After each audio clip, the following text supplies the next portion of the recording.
Back at it here on the Two Deep NFL podcast with you as always, Jeff Chadiha from the NFL Network, Eric Eager from Super Sports. My name is Soren Petro. Special edition of the Two Deep NFL podcast.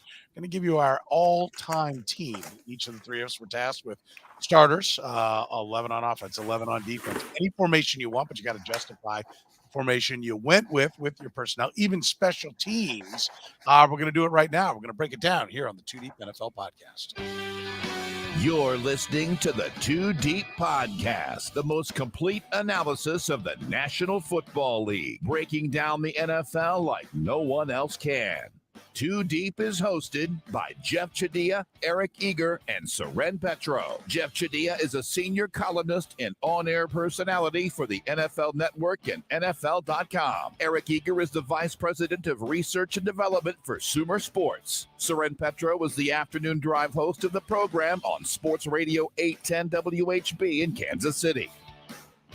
Two Deep is proudly brought to you by Gann Asphalt and Concrete, Kansas City's nationally recognized full-service paving and pavement maintenance contractor, making parking lot problems disappear since 1994. Free consultations, no commissions, in-house crews, and every project comes with a written warranty. Find them online at GannAsphalt.com or call 816-484-3338. Gann Asphalt and Concrete. One contractor, all things parking lot. Gann Asphalt and Concrete is now hiring for all positions: project manager, dump truck drivers, operators, and crew members. Starting pay up to $30 per hour based on experience, with paid time off and insurance, just to name a few of the benefits. Check out GannAsphalt.com for more info. Now, here are the hosts of the Two Deep Football Podcast, Jeff Chadiha, Eric Eager, and Soren Petro. And thank you for joining us. Remember, if you're catching us via the podcast, you can be a part of the conversation. That's right. I said you can be a part of the conversation. Be in the chat room. We can see your comments. You can chat along with the other friends of the Two Deep NFL podcast. So we stream live about 9 p.m. usually. Central Time is when we do it on a Tuesday night. So look for it. Be a part of it, right? Become part of the podcast. You can literally do it tonight. We've got a special edition here of the podcast, as we are going to give our all-time NFL team. Before we dive into it, gentlemen, I'm curious, did anything come of this, the exercise? Anything jump at you that kind of surprised you? Anything that was easy, difficult? Eric, you were the first one to turn in your homework. What jumped at you? It seemed to take you about 8 seconds. Always a good student, always prepared. Says honestly, so a couple positions that were hard for me were second corner. Offensive line was tough, right? Because we don't have PFF grades going back that far. And some positions were very easy, like wide receiver, defensive end, I think were not terrible. Linebacker was okay. But yeah, there were some tough positions. Jeff, anything jump at you from the exercise? Jay, you're muted, Jeff. Oh, sorry. I wanted to be fair to the older generation. I think it's so easy to go with recency bias with something like this. The guys you grew up watching and the guys you see today, but you want to give some love to the people back in the 60s, and I can go back as far back as the 50s. I think I got one player who started his career in the 50s. But, for the most part, it's like Eric said, some positions were very easy to figure out. Some were very hard to make the cut. And I think we'll have a lot of agreement in some of these areas, but I think some of the discrepancies will be very much, I think we'll have some good debates about the people we don't agree on. Okay. I like it. Good debates that we don't agree on. I can tell you for a fact we're going to have some debates that we don't agree on. So let me ask you this: where do you want to start, offense or defense? Well, how do we want to do this? Do we want to just go through units? Do we want to go through? So what if we do defensive line, linebackers, defensive backs, and then we'll go offensive line. Yeah. By the way, this is lemonade. By the way, receivers, quarterback. Lemonade. Not milk? Okay. I don't drink milk. Never drink milk. Last time I drank milk, my mom was giving it to me. So that was about it. Yeah. Wow. Let me see the lemonade. Yeah. C.L. Sooner thought it was milk. What does it look like? Show it again. It's just the glass looks different. Oh, there it is. Yeah, when you get when it's up to, that's when you get a longer to get into. I can't believe the crowd mistaked a Long Island iced tea for milk. That's right. Yeah. Nobody makes a Long Island iced tea at home. Nobody has that kind of time.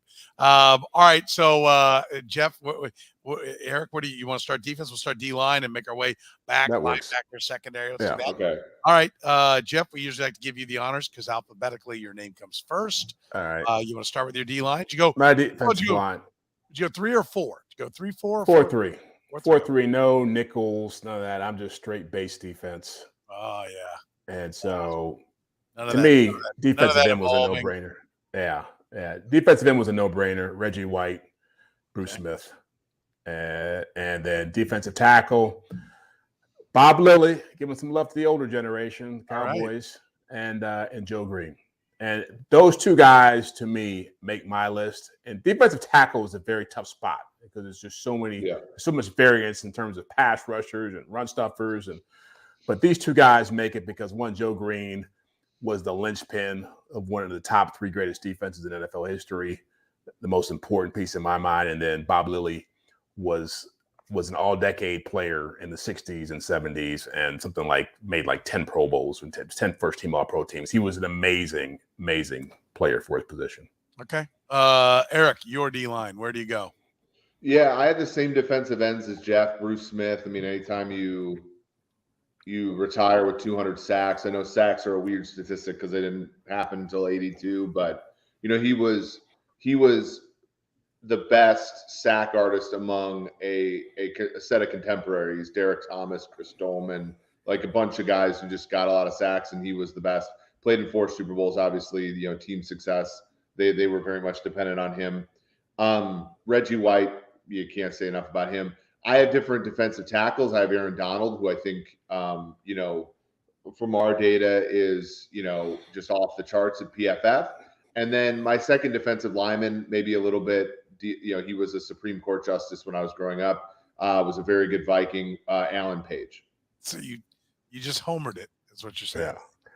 Freely admitting I'm not a Vikings fan, so it's not really a homering. But Alan Page, are you not a former Vikings fan? Yeah. My dad's a Vikings fan. I grew up rooting for the team.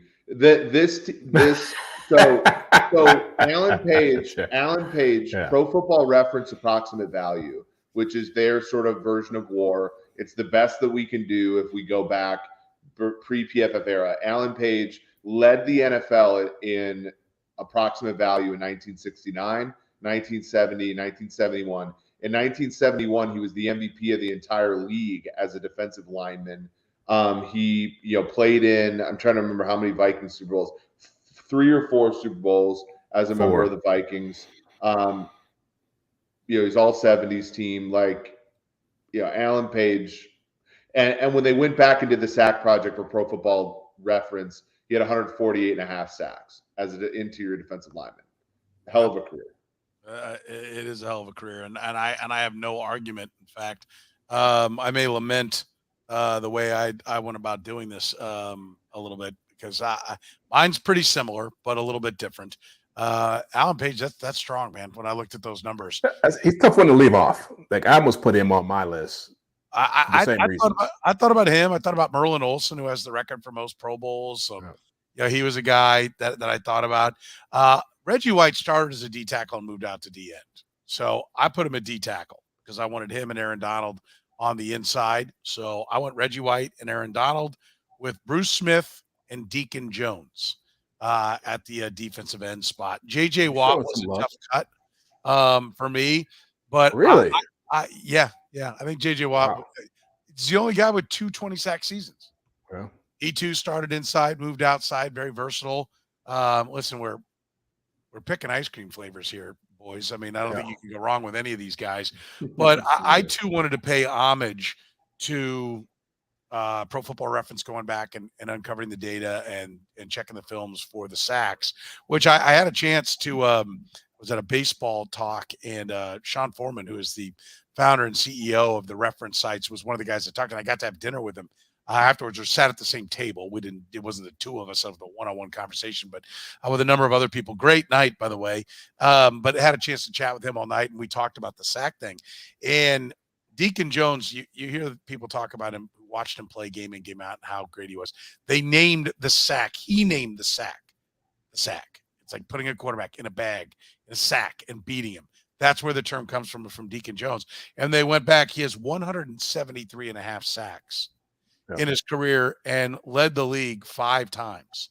Career sack totals, 9.5, 12, 6, 22, 19, 16, 21.5, 22, 15, 12, and then got later in his career 4.5, 6, 5, and 3. 20-plus sacks at a time that they threw the ball like 12 times in a game. Like, literally, he was a menace to the health of quarterbacks. So I'm very proud to say 27 less than Bruce Smith, though, right? If my math is correct. Rushed the passer 500% more. Like, against better athletes. They never threw the ball during Deacon Jones' era, but when they did, he tackled the quarterback in the back and in the backfield and in less games. Thank you, Terry, for making my point. 14 game seasons as well. In fact, his game seasons, 14 every one of them. And he had 1 year where he only played 12. Another year where he played 11. Otherwise, 14 in every single season. I'll stand by Deacon Jones. I like Deacon. Are you really crapping on Deacon Jones? Is that what's going on here? No, I just felt like Eric and I agree that defensive end was, to me, it was almost too easy to pick Smith and White. Yeah. Just, for me, way too easy. 200 sacks throughout. And he played what? He played what? I have Bruce Smith. But I have Bruce Smith. Yeah. I have Bruce Smith. Oh, okay. That's why you moved White inside. Inside. Yeah, I moved White inside. Okay. By the way, what is this? Tommy backing up Eric Eager on something, having his back, not crapping on him. Did you guys meet and become long lost friends, Eric? What is that? Well, it helps that I'm right. I love it. All right, let's go on to the linebackers. Eric, you want to start us off? Can Tommy even get one thing right? Page was the MVP in 71, I believe. Not 72. He's defensive player of the year in 72, right? He was defensive player of the year twice, right?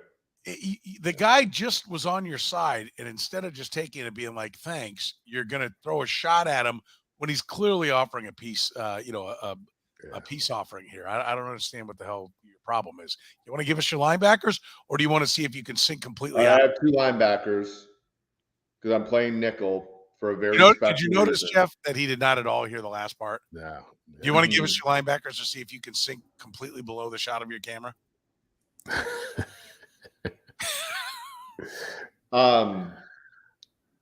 I have Lawrence Taylor and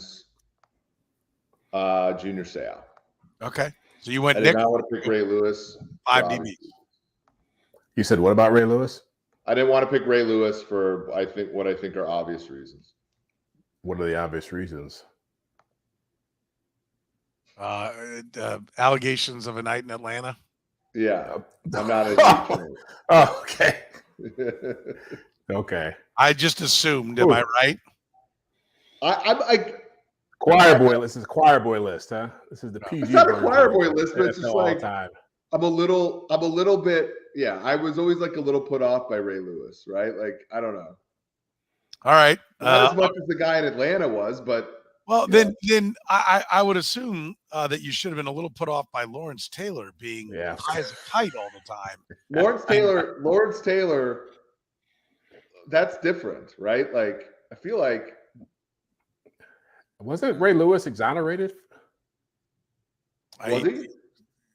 Yes, he walked away. He didn't get convicted of anything. I'm not even going. Yes, because Ray Lewis is on my list. I've got Ray Lewis at middle linebacker, and I've got Lawrence Taylor on the outside. I too went with a nickel because I think that's how you play the game today. I think that's how it's played best, and with this kind of talent, especially up on the front 4, I think you would be a moron not to. In today's day and age, everybody looks at it differently. Jeff, you're going to go with the standard 4-3, I think. But my point is, for me, I think this is where the game is going. And so I've got Ray Lewis, who was a much better coverage linebacker than he's given credit for. He had a lot of interceptions. I think Ray Lewis was a phenomenal middle linebacker, which I wanted a middle linebacker. And I took Lawrence Taylor.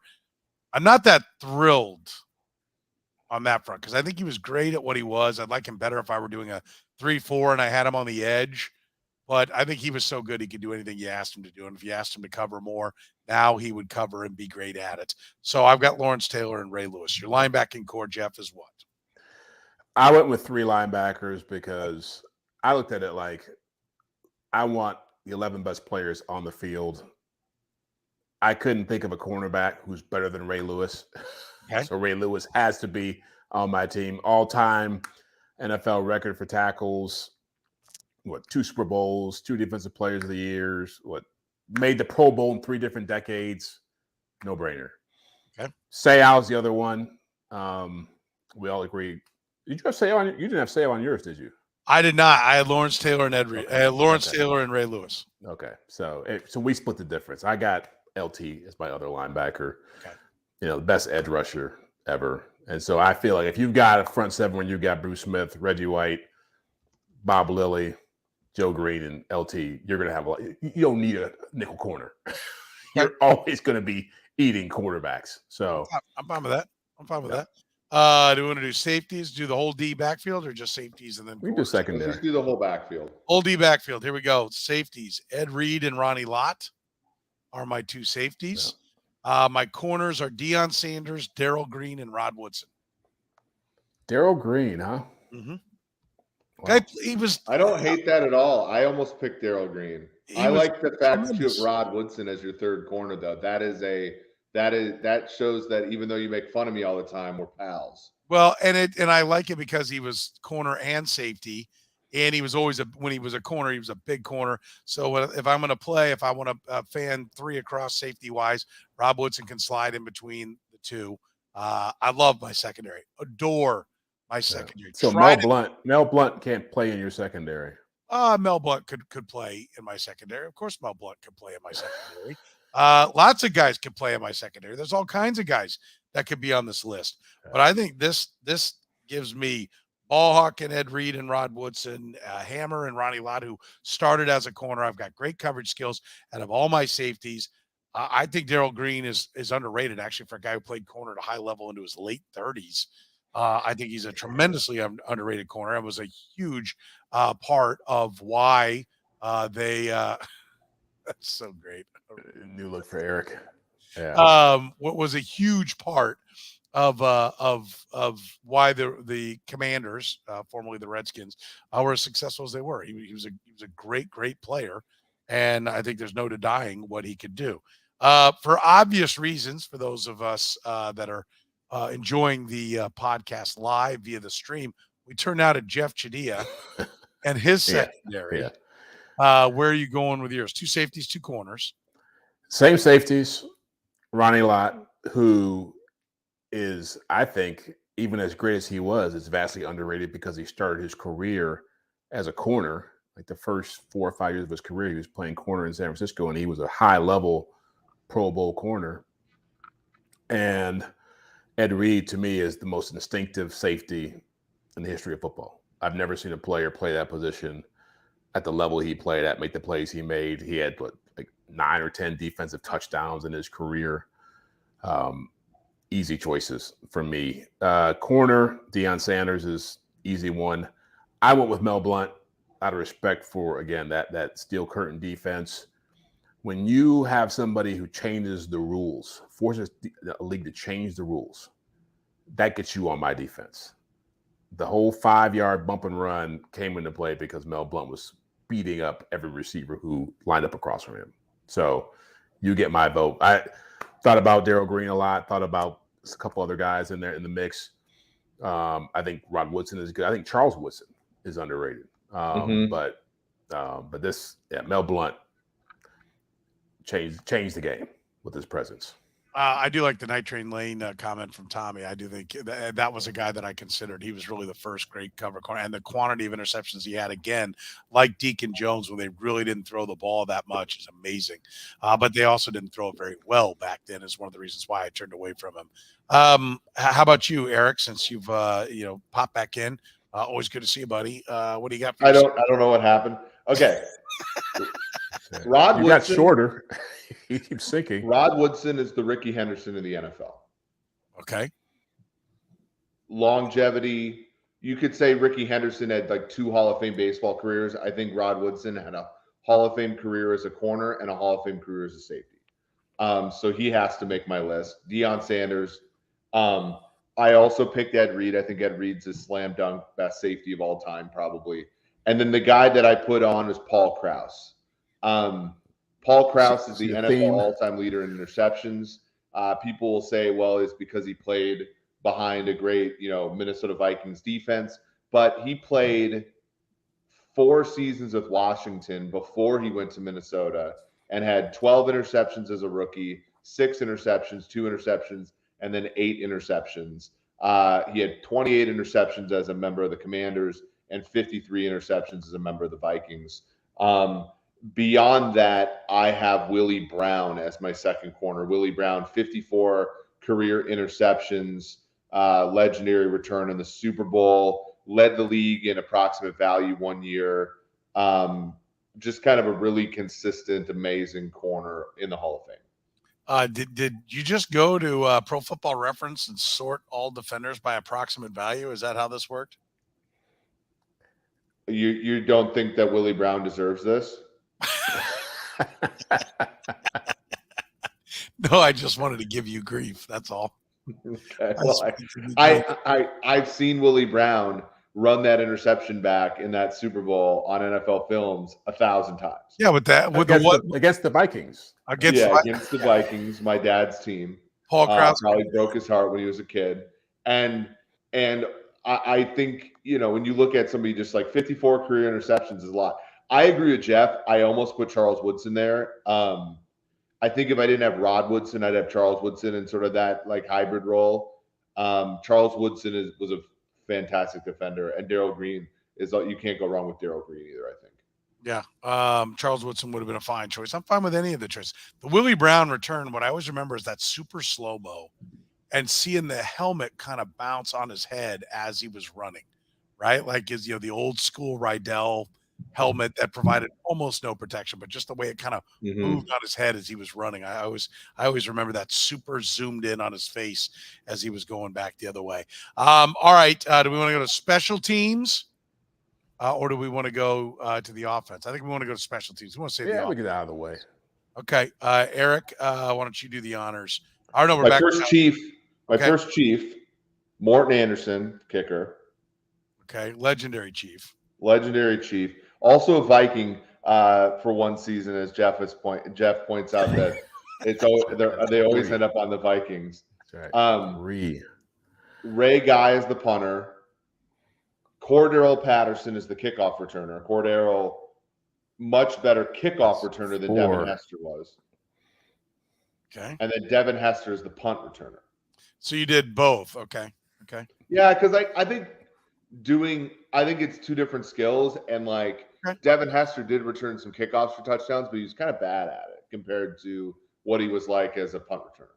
Okay. I'll take that. I'll take it. Jeff, your specialist? Ray Guy. I mean, you're either going Ray Guy or Shane Leckler here, right? Those are the 2 best punters in the history of the NFL. So I went with the older guy. My kicker is Adam Vinatieri.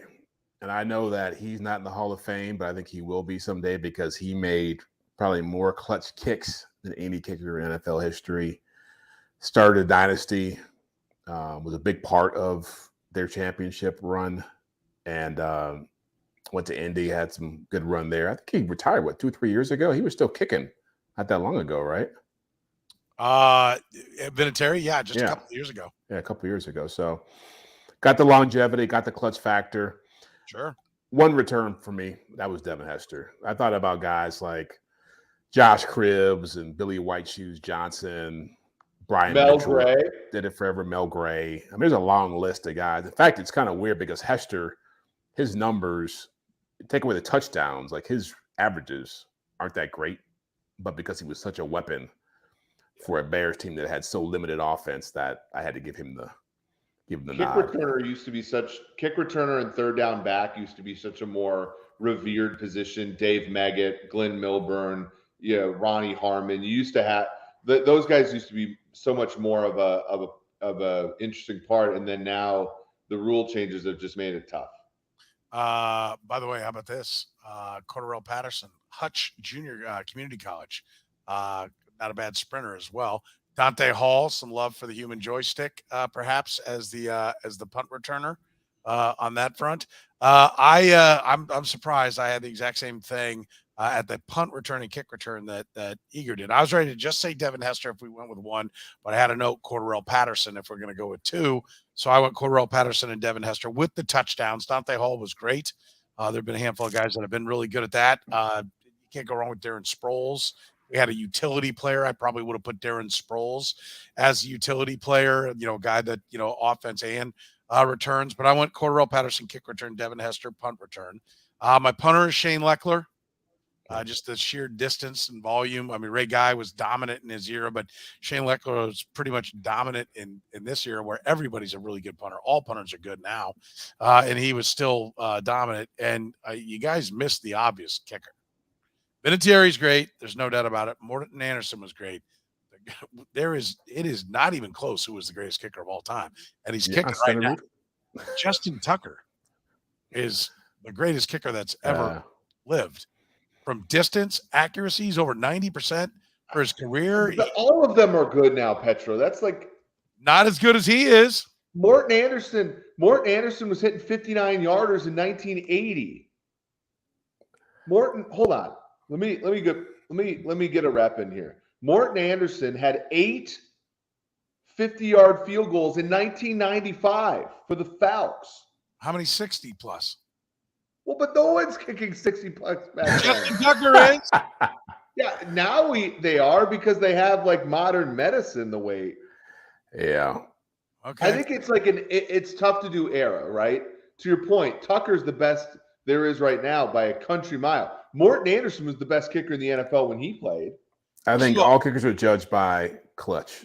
If you can make it when it matters, that's number one, top of the list. And Tucker has done that. And Morton Anderson didn't play any big games to have any clutch kicks. Played like 5 playoff games, for God's sake. I mean, Tucker and Vinatieri. Big time battles in the NFC West for the Morton Anderson and the tremendous kicker. I don't want to run down anyone that we're talking here because Yeah. they're all players. But you're like acting like Justin Tucker is like an insult is asinine.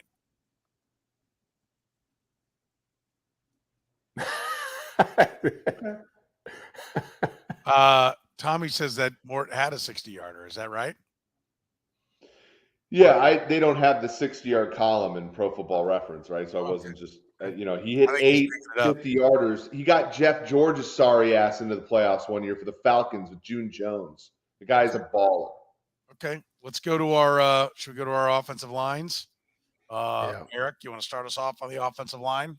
Yeah, let me make sure I don't mess this up. You can't. So I have left tackle John Ogden, left guard. You can count this. Randall McDaniel, Jeff. Center, Chiefs legend Mike Webster. Right guard, Larry Allen. Right tackle. I kind of did right and left tackle. So I picked Jackie Slater, even though there were better left tackles than him. I wanted a right tackle in that spot. Okay. Jeff? I went with the offering you gave of you can pick 2 left tackles and have 1 player right tackle. So I took Anthony Munoz, who is the best left tackle in the history of football. That most people would, even now, would say he was the best. A tactician, a technician. Jonathan Ogden would be my other left tackle who would move to the right side. The biggest man I've ever seen. Athletic, agile, could do it all. And Eric and I agree. You had Larry Allen at guard, Eric, did you? Mm-hmm. Okay, I got Larry Allen. And I got John Hogg Hanna of the New England Patriots, who was widely considered outside of Munoz, one of the most dominant offensive lineman in his era. Like he was a stud guard, and then Mike Webster, captain of the Pittsburgh Steelers offensive line. Okay, you guys did pretty good, right? You didn't miss too bad. We did okay. Yeah, you did all right.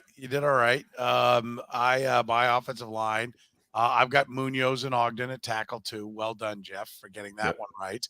I'm proud of you. Jackie Slater was great, but both these guys are significantly better than Jackie Slater. Jackie Slater was good for a long time.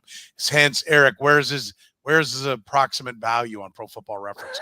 He played 22 years. I'm sure the number got pretty high, right? Yeah. Yeah. Okay. Anthony Munoz and Jonathan Ogden were definitively better at the tackle position. My guards, John Hanna. Absolutely. Most people that I've talked to from the old days will say that he is the best guard that ever lived. Mike Webster is at center. And at right guard, a guy that was good enough to step out and play left tackle and not give up anything when he had to step out and play left tackle. A guy that could maul you on the line of scrimmage, dominate a guy like Cortez Kennedy, have a guy like Ray Lewis claiming that he was being double teamed when he was actually just being mauled and manhandled one-on-one. That's caught on video on a Thursday night game or Sunday night or Monday night. It's a night game against the Ravens, and Ray Lewis all like, can't be double teaming me on every play. They're not. Just one guy was mauling Ray Lewis that day. A guy that could be 50 yards. I was there and saw it. 50 yards downfield in front of a screen pass for Priest Holmes. And I'm talking about Will Shields, who will be my starting right guard. There has never been anybody who got downfield in front of a 4-3 guy on a screen pass like Will Shields did. From maul you at the line of scrimmage, where he dominated guys like Cortez Kennedy, to getting out in front and showing the athleticism. Will Shields is the most dynamic guard I have ever seen in my life. He was phenomenal. And yes, Rhett, you got it right. Congratulations. Give yourself Did he make 12 straight Pro Bowls like Randall McDaniel? Sorry, 11. He made 11. And if you line them both up, trust me, Randall McDaniel at 265 or whatever was not going to play. Because he played a decade earlier. What are we doing here, boys? No, Will Shields, much better. Much better. At the first chief? That Mike Webster? is the first chief. Mike Webster did have a cup of coffee. Morton Anderson. The Chiefs. Okay. Morton Anderson got by there. We put Darrell Revis on there. That's a chief. Ronnie Lott. We put Darrell Revis, who missed an opportunity. Ronnie Lott went to camp with the Chiefs before retiring. The year he retired, he was in camp with the Kansas City Chiefs. Oh. So there's a sniff here or there, but yeah, I got a chief on the list. All right, Jeff, do you want to? Who started with the O-line, Eric? Jeff, you want to take the the wideouts or running backs? Where you want to go? I'll take wideouts. Okay. Jerry Rice, Randy Moss. Right, like Rice is the easiest player to put on this. Easily the easiest player to put on this list. Moss was a little bit of a debate there. I mean, there's so many guys. Larry Fitzgerald certainly is moved into that category with his numbers. But Randy Moss was the most amazing athlete to ever play that position and did things that I've never seen anybody do at that size ever. And I don't know if we'll ever see anybody do it again. I mean, he was just a one-man wrecking crew. When he was focused and he was motivated, he could not be stopped. And so he makes it for that reason. Yeah, I like that. Absolutely. Super freak is what somebody said. Bonkowski said super freak. All right. Eric, where do you go on the wideouts? Same. I mean, Moss is one of those where he's the most talented player to ever play in the NFL. He's not the most accomplished. That's Jerry Rice. But he was close enough in accomplishment to Jerry Rice to be on this list. Yeah. So for me, I went three wides. I want to play some modern football here. And I went three wides. Jerry Rice and Randy Moss are absolute no-brainers. Third one was tough. I was really tough. I went through Larry Fitzgerald. I went through Marvin Harrison. No. I went through a lot of guys that put up a lot of numbers that were tremendous players. But at the end of the day, the guy that I think was absolutely the most dominant, Calvin Johnson. This was brought up. Calvin Johnson's name's a good one. Don Hudson, old school, Don Hudson put up some massive Moss numbers. was more talented than all of them. Of course he was. Of course he was. Yeah. Calvin Johnson was another guy that I considered for this, but at the end of the day, I think the reason why he doesn't get it, he's actually become underrated because he was such an insufferable pain in the ass at the end of his career and kind of kicked off. At least he was the first of the wide receiver divas. And if you could take your shirt off and at a press conference do sit-ups on your driveway, you can play for me. And that's Terrell Owens. T.O. is my third wide out. Playing 3 wide here, fellas. And I got T.O. As my third wide out. Any reaction? Any thoughts? Big boy football. That's right. T.O.'s good. I mean, yeah. T.O. deserves a lot of accolades. I mean, yeah. He's third all time in receiving yards, right? I think so. He's up there. No, Larry Fitzgerald. Third. And Fitzgerald is top 4, and then Isaac Bruce is 5th, which is one of the craziest things. Isaac Bruce, low key, very good. Yes. Missouri athlete. Yes, agreed. All right. I will take tight end. Gronk. The numbers aren't there as far as like the total accumulation, but healthy Rob Gronkowski is the most dominant tight end in football. I have Travis Kelce noted there because I gave a lot of thought to going 2 tight ends and going Kelce as almost the slot and Gronk. And if we turned around and did this, I might do it and put Kelce there and bump Terrell Owens. And maybe when Travis Kelce's over, if he hangs 2 more 1,000-yard seasons up there and 20 plus more touchdowns, then I might do this differently. But right now, I know Kelce has better numbers. I really want to put Kelce on there as a Chiefs fan, but Rob Gronkowski was the most dominant tight end that I've ever seen. I go Rob Gronkowski. Jeff? Tony G. The numbers, going with Eric's Pro Football Focus, his old employer. Tony Gonzalez has wide receiver numbers before tight ends were ever thought of putting up wide receiver numbers. 1,300 catches, 15,000 yards, 111 touchdowns. It's just he put that position into the stratosphere in terms of what it could become. And we forget, like outside of Kellen Winslow, before he showed up, there weren't how many teams were running their offense through tight ends. And he had bad quarterbacks. Yeah. So I know that he's not the most beloved guy in Kansas City, but the numbers bear it out.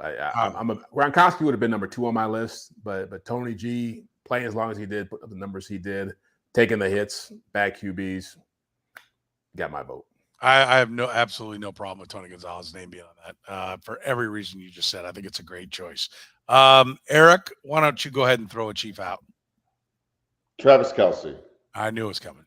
Yeah. Sooner or later. I love Tony Gonzalez is a great player, and having played tight end before, I've looked up to various guys and Tony Gonzalez is perfect. No notes. My boss Thomas traded a 2nd-round pick for him with Scott Pioli. But he had 4 career 1,000-yard seasons. He had 9 career 900-yard or more seasons. So that, we're talking about errors here. Kelce has 7 consecutive 1,000-yard seasons. That's freaking, and I know, and they're not like wall scrapers, right? He has only 1 season with less than 1,100 yards. So he's 6 out of the last 7 years. He has 1,100 yards or more. That is absurd tight end behavior. Absurd tight end behavior. I agree. I know that we don't. I know that we don't want to sensationalize the present, and I get that, and I like how much we've paid homage to the past players. But what Kelce is doing is unprecedented at the position, and he did it with Alex Smith for half the time, and then now he's doing it with Mahomes. And he's doing it old age, young. Travis is the best tight end to ever play. I'm fine with that. I have no argument. I have no complaints. Let's see. I did tight end, so let's go with Eric on the running backs. Okay, Jim Brown, who I've only seen obviously in clips, and my second running back is Marshall Faulk. Marshall Faulk is the best all-around running back to ever play the game. Okay. He's tremendous. Do we got to whip up the stats here? I mean, no, I mean, you What was know, Marshall Falk? What was Marshall Falk not the best player in the league at when he was in his prime? oh, I don't have a problem with it. Yeah. I don't. He was Is a he great better than pass Gale blocker. Sayers? Yeah, Gale played for like 5 minutes in the NFL. Well, I'm just saying he was the best all around player. I mean, I would say like Well, there's no one else who could do what he does. I Marshall mean, Falk had 1,000 year one year in 1999 for a Super Bowl winner. Then the following year, he decided I'm going to rush for 18 touchdowns and score 26 total. He had another 20 touchdown year the year after that. And then he was good for a bad Colts team before then. He's the last running back, in my opinion, who was the most important player on his own team. How about this one? Alex says Marshall Fox was Christian Yeah. McCaffrey before Christian McCaffrey. I agree. Well, the reason why I don't have a problem with Marshall Falk being there is because of the tremendous pass blocker he was too. Like that part of his game doesn't get brought up, and he could pick up a blitz. He could line up at wide receiver. He was tremendous. I mean, I have no problem with that. he's phenomenal, but you could argue that he wasn't even the second best back. He wasn't even the best back in his own franchise history. Like Eric Dickerson. Because of Dickerson? Yeah. I got Is Dickerson, we're not going to run any of these guys down because they're all amazing. But you're splitting hairs. Dickerson, interesting. Dickerson, not the pass catcher. I mean, he topped out as a pass catcher as a rookie, guys. 51 catches. Oh, yeah. No. But it was a different game, though, then. Right. As we're saying. And Marshall Falk played in an offense with 5 Hall of Famers around him. Yeah. I mean, in 11 seasons, 281 catches for 2,137 yards, 7.6 yards per catch for Eric Dickerson. But his pure running was insane. Yeah. Right. I mean, Rich man's Robert Smith. He was absolutely tremendous as a runner. All right. I'll go next on the running back list. I got one because I'm going 3 wide, and it's Jim Brown. That's right. It's Jim Brown, led the league every year but one in rushing. Led him in rushing touchdowns 5 times, averaged more than 100 yards per game in his career. And what I think is the most underrated part of his and plus he was a 3-time MVP. And when he didn't win it, he was second twice, third twice, and fourth once. Unbelievable the numbers he put up. And what I think is also amazing is a better receiver than people realize. Go back now, we're going back, 30 years before Eric Dickerson, and he outperformed Eric Dickerson catching the ball. 262 catches for 2,499, 262 for 2,500, 9.5 a catch for 20 touchdowns. 1 year, 46 catches, 459 yards. No one ever talks about how well he caught the ball. He's a big back. He didn't block because they never asked him to block. But I believe if you brought him up in today's game, he would have been a great blocker as well. I think he's the single most dominant player with the football in his hands in the history of the league. So Jim Brown is my one running back. Jeff? Yeah, he's in my backfield too for all the same reasons. 2 things about Jim Brown that stand out for me is that someone had a quote when he died that said when he walked into the room with the other Hall of Famers, like everybody stood up and applauded him. Like he commanded that much respect from the greatest players in the game. They all looked at him like this dude was amazing. And then 2, like you said, he was a dominant player, a tough player, a high achieving player in an era when people could kill you. These guys there was no holds barred. They could do anything possible to maim you, and he still dominated. He only played 9 seasons. Think of what he would have done, playing 13, 14 years. It's the easiest pick. My other pick was Barry Sanders. And I certainly have a affinity from him, watching him growing up in Michigan, but the most electric runner ever. I mean, you give him the football. A lot of different offenses too, run and shoot, He was, good pick. And people forget 15,000 yards in 10 seasons. Like he would have retired as the all-time leading rusher. He played with bad quarterbacks. He got frustrated, but the numbers, he averaged 1,500 yards a season. He was He was the real thing. Yeah, absolutely. All right. Jeff, quarterback. Oh. TB12. I mean, come on. Are we really doing this? Do we even have to unveil this? Is there anybody else in this league who's had 7 rings, all the records? There's somebody else. Is there? Okay, well. Of course there is. Who's that? Who is that? I can't believe that Eager didn't have the balls to say Mahomes. That's right. The best of all time. An all-time team. You're picking a guy. Soren's going to drag me for not using math, and then he's gonna get after me for not predicting that Mahomes is going to get 7. Well, what are we doing here? What does Mahomes have to do team on the team side to get this position? Yeah. What do you mean? 5, 4? How many Super Bowls does Mahomes need to have to be in the conversation with Brady? No, well, we know more is coming. That's why we don't know that actually. Sure, we don't know that. Sure we do. And that's why Patrick Mahomes is my quarterback. He's the best quarterback of all time. I think he's the best quarterback to ever play, but he's not. I mean, accomplishment matters. This isn't A Beautiful Mind, the movie. Yeah. Like this accomplishment matters. Yeah.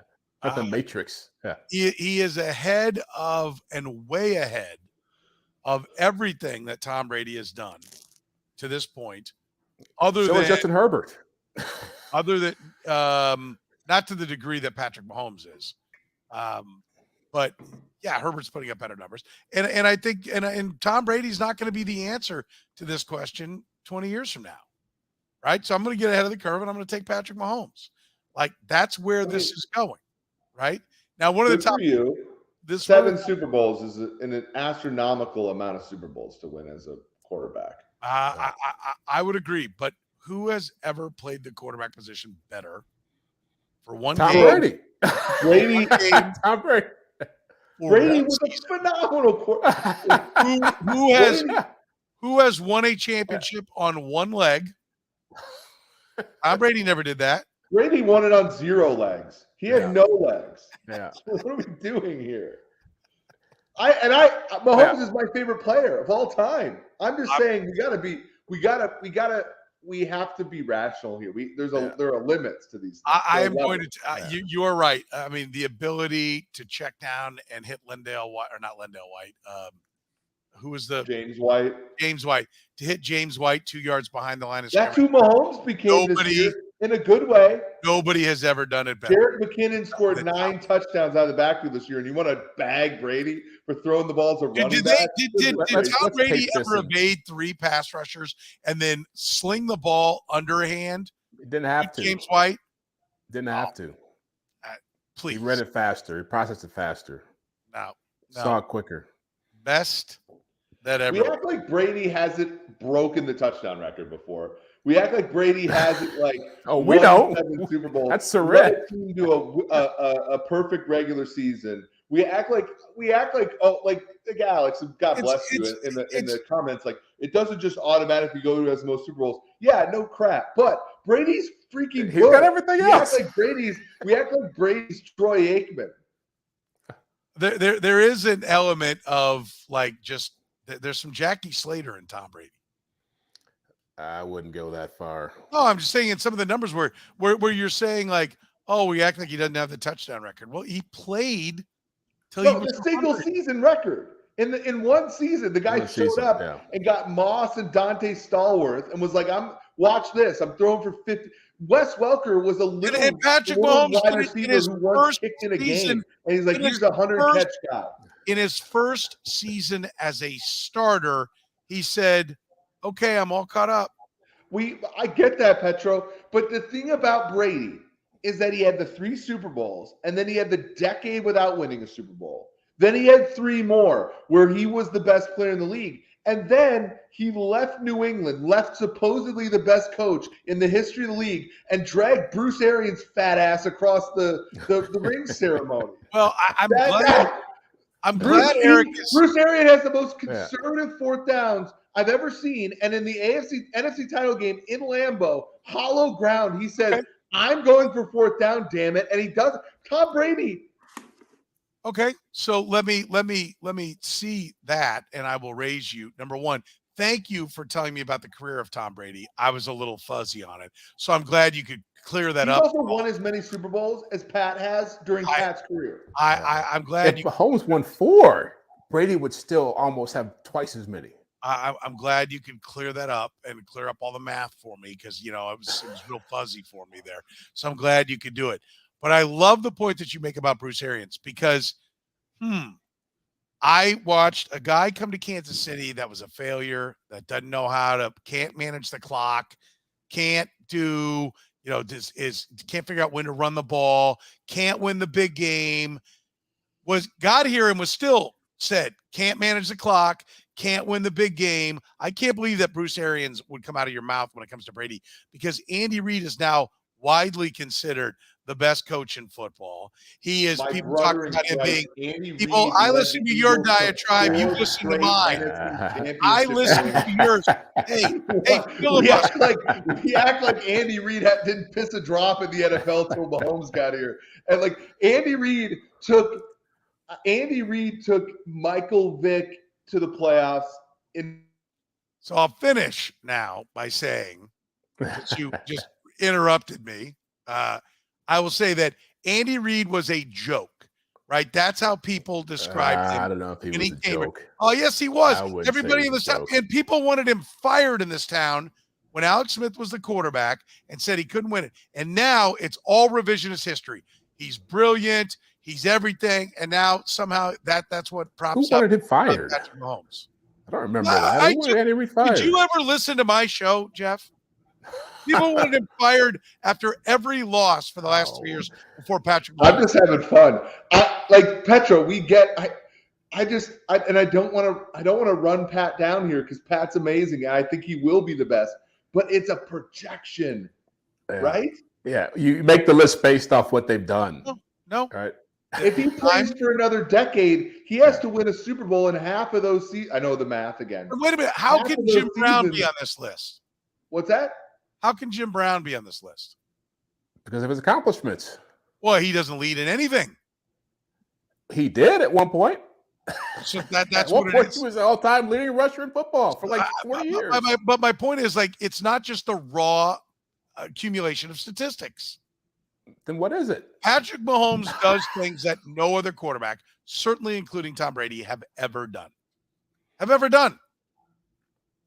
And Brady was great. Don't get me wrong. I haven't said anything negative about Tom Brady. But there are things. There are things that Brett Favre has done that Patrick Mahomes does. Like what? Like run around, make crazy throws, throw the football 70 yards down the field. We've seen people do this before. Back me up on this, Eric. Season Mahomes is the next step of the evolutionary tree for quarterbacking. He's on that edge, but he still has to. Brady spanned 4 generations of football. I can't believe how gutless you became, Eric, with all your shenanigans and droning on and on about the Chiefs and owning the Bengals and all these different, even though the Bengals beat them, and then you get here and your little TTs just shrivel up and wither and die. Wow. I like he made a great argument about Travis Kelce though. And so I can't debate him about that because at least you can say Kelce has a body of work where you can say it compares favorably to everybody else we're talking about here. When did Tom Brady drive the Patriots for a field goal in 13 seconds? When did he do it? Brady, the first doesn't have a Super Bowl ring as a GM because Brady took them back from 28-3. What are we doing here? Hang on.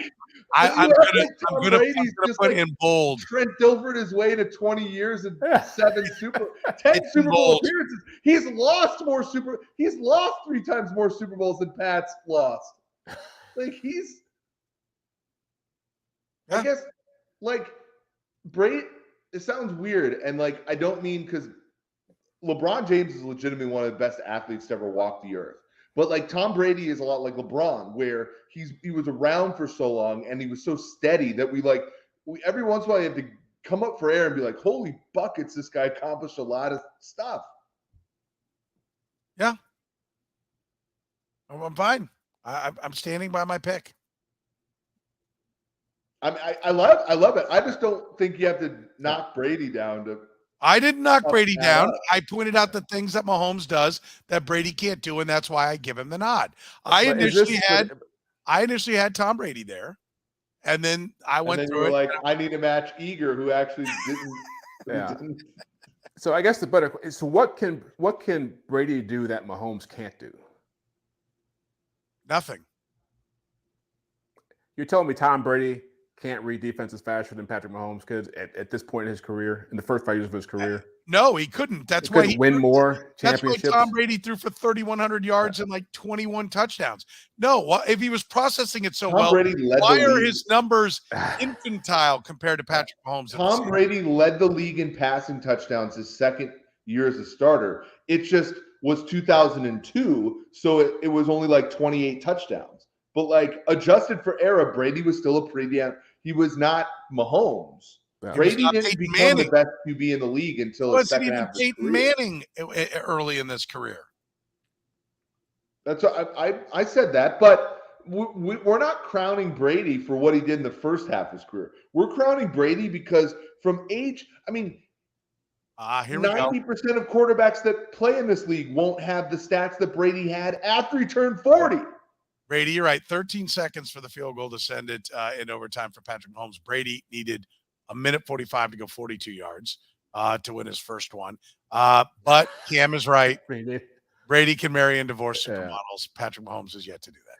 So with your logic, then Randy Moss was a better receiver than Jerry Rice. Yes. Eric, help me with this. I mean, look, I love Randy as much as anybody. Growing up in Minnesota, playing wide receiver in high school, like Moss was amazing. You take Jerry 10 times out of 10. No, Jerry's more reliable. He's more consistent. He did it for longer. Jerry is the best player to ever play in the league. Randy Moss. When both of them are out there at their best, Randy Moss strikes more fear. Randy Moss at his best, no one throws a better ball. So it's about accumulation of stats for you. Then Pete Rose is the greatest baseball player. Jerry Rice having 3 Super Bowls, playing in 2 more, one for he even got Rich Gannon was run out of Minnesota when I was a kid, and then he's the MVP of the Raiders in 2002 because of Jerry Rice and Tim Brown. We're brought to you by Gann Asphalt and Concrete, Kansas City's best when it comes to repairing your parking lots. You got parking lot problems? You don't anymore if you know Gann Asphalt and Concrete.